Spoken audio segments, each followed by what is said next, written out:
우리 신동엽 형제 어제 하나님 부름을 받았습니다. 우리 장래 계속 기도로 또 사랑으로 잘 섬겨주실 부탁을 드립니다. 오늘 오후 3시에 입관 예배, 또 저녁 8시에 또 한 번의 위로 예배에 있게 되겠는데요.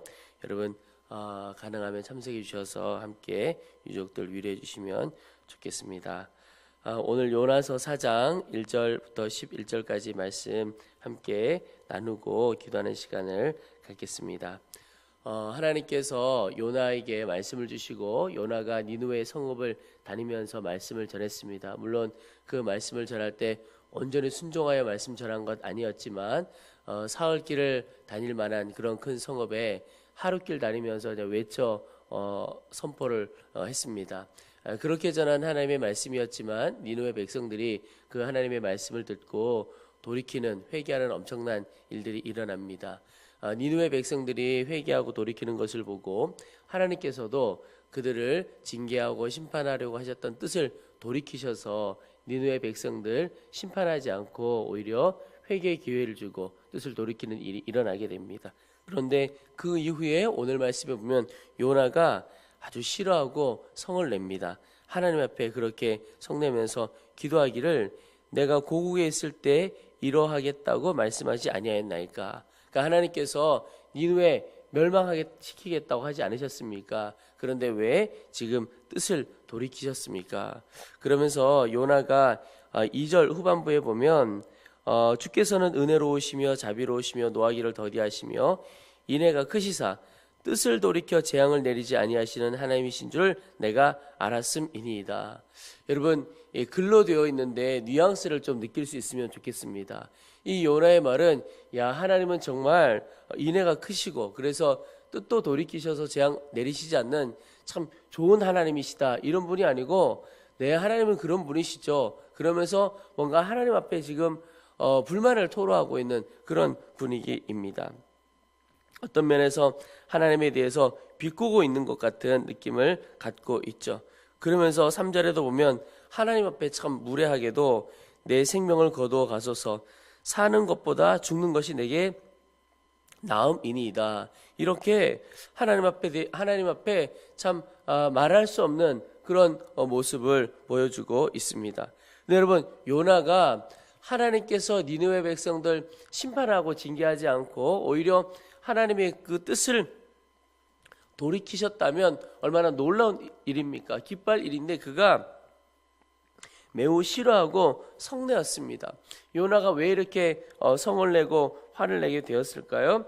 생각해보면 요나의 말대로 하나는 하나님의 약속하신 말씀이 다르다는 겁니다. 그런데 그 다르다는 말 이면에는 내가 고생해서 전했다는 겁니다. 내가 그 사흘길 가야 할 길을 하루 만에 다니면서 전하긴 했지만 자기도 이렇게 고생스럽게 하나님의 말씀을 전했는데 왜 하나님의 말씀 그대로 이루어지지 않았는가라고 하는 불만입니다. 또 하나는 하나님 내가 분명히 가서 그 사람들에게 멸망할 거라고 전했는데 하나님 이렇게 하시지 않으시면 제가 무슨 모양이 됩니까? 제가 무슨 꼴이 되겠습니까? 이런 뜻입니다. 그런데 하나님의 말씀이 달라서 내가 고생하며 말씀을 전했는데 왜 뜻을 돌이켰고 하나님께서 뜻 돌이켜주는 바람에 나는 완전히 실없는 사람 되어버린 것이다. 이런 표현을 하고 있는 것이죠. 그런데 여러분 이 두 가지 안에 바닥에 자리 잡고 있는 것은 무엇이냐면 자기 자신입니다.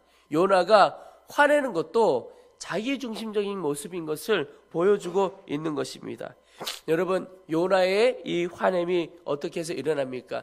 자기 중심적으로 생각하니까 화를 내는 겁니다. 그런데 하나님의 마음을 알았다면 요나는 화내지 않았을 것입니다. 오히려 하나님 정말 잘난 일이십니다. 이렇게 말하게 될 것입니다. 오늘 후반부에도 나오지만 이 박넝쿨 하나도 귀하게 아껴 쓰면서 12만 명이 되는 이 니느웨 백성들에 대하여 가지고 있는 하나님의 마음이 요나에게는 전혀 없었던 것이죠.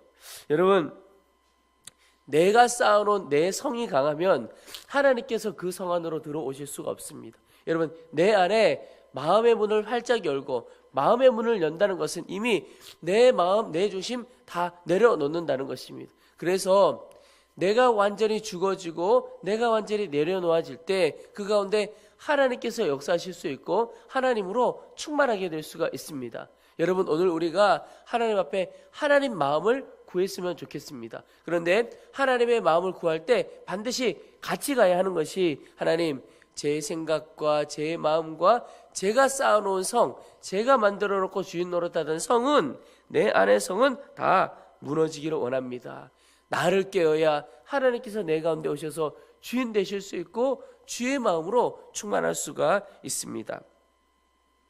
장례를 치르면서 우리 도효 형제 장례를 어제부터 시작을 했죠. 근데 어제 도효 형제의 임종을 지켜보면서도 계속 마음에 가졌던 것이, 하나님, 왜 우리가 이런 일을 겪어야 하고, 우리가 그렇게 기도해 왔는데 도대체 우리가 겪어야 하는 이 일들은 무슨 의미이고 무슨 뜻이 있습니까? 그런 중에 계속해서 하나님 앞에 구하는 중에, 내 생각, 내 마음으로 판단할 일이 아니다 하는 생각을 갖게 됩니다. 하나님은 선하시고 하나님의 뜻이 있다고 하셨사오니 그 하나님의 뜻 온전히 이루어지기만을 소망합니다. 우리가 강하면 하나님이 역사하실 수 없습니다. 여러분, 오늘 하루 제일 먼저 기도하실 것이, 하나님, 나의 생각과 경험은 다 깨어지게 하시고 오직 주의 마음이 내 가운데 충만하도록 도와주시옵소서. 그렇게 기도하기를 원합니다. 또 하나, 오늘 후반부에 보면 하나님께서 이 요나에게, 요나가 참 묘한 사람입니다.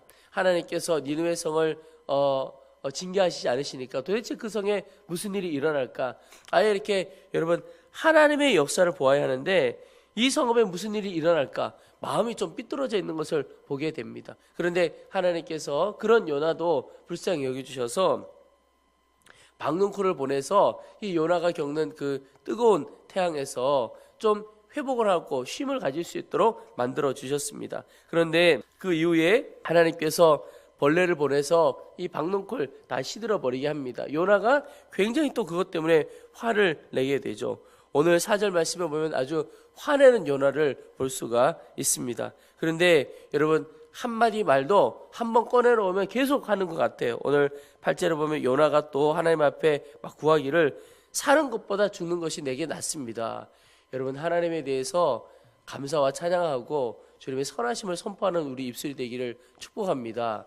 한번 죽는 게 사는 것보다 낫습니다. 이렇게 표현하니까 계속 무슨 일만 생기면 그렇게 이야기를 하는데, 여러분, 하나님께서 오늘 이 니느웨의 성을 향한 하나님의 마음을 요나에게 알게 하시려고 이 박능쿨을 주셨다가 박능쿨을 거두어가는 일을 경험하게 하십니다.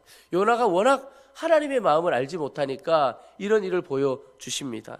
여러분, 오늘 우리가 살아가면서 겪게 되는 모든 일 가운데 저는 하나님의 뜻이 있고 하나님의 인도하심이 있고 그 가운데 하나님의 마음이 담겨 있다고 믿습니다. 하나님께서 오늘 우리에게 하나님의 마음을 알게 하시려고 여러 가지 사건들, 여러 가지 방법들을 우리에게 보여주시리라고 믿습니다. 여러분, 가장 큰 것이 십자가이죠. 우리나라에 살아가면서는 하루 중에도 십자가 안 보고 살아갈 수는 없을 것 같습니다.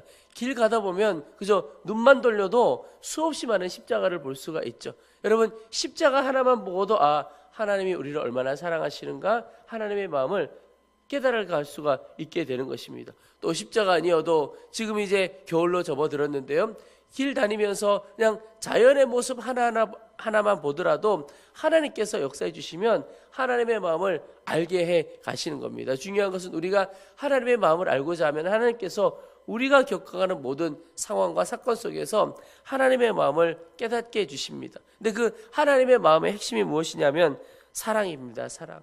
니느웨 백성들을 향하여 말씀하신 것처럼 징계와 심판이 아니고 회복과 사랑이 하나님의 마음입니다. 여러분, 이 니느웨라고 하는 곳, 요나에게는 적국입니다. 아수르의 수도이니까 이스라엘 백성들을 괴롭히는 그 아수르의 수도가 니느웨죠. 그러니까 요나에게는 원수와 같은 나라이지만 하나님에게는 사랑의 대상이 바로 니느웨입니다. 그게 하나님의 마음인 것입니다. 여러분, 오늘 우리가 살펴보면 좋겠습니다. 내가 어떤 일을 향하여 바라볼 때 나에게는 불편하고 어려운 사람일지 모르지만 하나님에게 있어서는 생명 내어주기까지 사랑하신 그 사랑의 대상 일 수가 있는 것이고 일 수 있다는 정도가 아니고 다 그런 것이죠. 여러분, 주님은 모든 사람이 구원받기를 원하시고 모든 사람이 회복하기를 원하십니다. 하나님께서 말씀하신 게 요나에게 너 박농쿨 하나도 이렇게 아끼면서 12만 명 또 가축까지 있는 이 니느웨 성 왜 아끼지 않느냐 하는 말씀을 주신 것이죠. 여러분, 오늘 하루 살아가면서 보게 되는 모든 상황 속에서 주님의 그 사랑의 마음을 알게 되시기를 바라고 또 그 마음으로 내가 사랑하며 섬겨야 할 자가 누구인가. 요나에게 박농쿨을 귀하게 여기고 니느웨 성을 향하여 하나님의 마음을 품지 못했던 것처럼 오늘 우리도 내가 어떤 것은 너무너무나 귀하게 여기지만 그러나 그것과 비교할 수 없는 한 영혼에 대하여는 우리의 마음을 버려두고 포기하고 살아가지는 않는지 살펴볼 수 있으면 좋겠습니다. 오늘 내가 사랑으로 품어야 할 사람들이 누구인가, 주님의 마음으로 다가가야 할 사람들이 누구인가, 주님께서 우리에게 보여주실 때 온전히 주의 마음으로 사랑하고 품고 그를 위해 기도할 수 있는 오늘 하루 되시기를 주의 이름으로 축원합니다. 우리 이제 말씀 붙들고 기도하겠습니다. 먼저 기도할 것은 하나님, 내가 먼저 깨어지고 무너지기를 원합니다. 나의 생각과 나의 경험, 내가 쌓아놓았던 모든 성 다 무너지게 하시고 오직 주님께서 내 안에 오셔서 주의 마음을 알아가도록 도와주시옵소서. 오늘도 살아가는 모든 형편 중에 영혼을 향한, 이 세상을 향한 하나님의 마음, 사랑의 마음을 알게 하여 주옵소서. 그래서 우리의 혹 마음을 불편하게 하는 사람일지라도 우리가 사랑하며 섬겨할 자들, 품어야 할 자들 깨닫게 하시는 대로 사랑하며 섬겨할 수 있도록 도와주시옵소서. 우리 주의 이름을 한번 부르고 간절한 마음으로 함께 기도하겠습니다.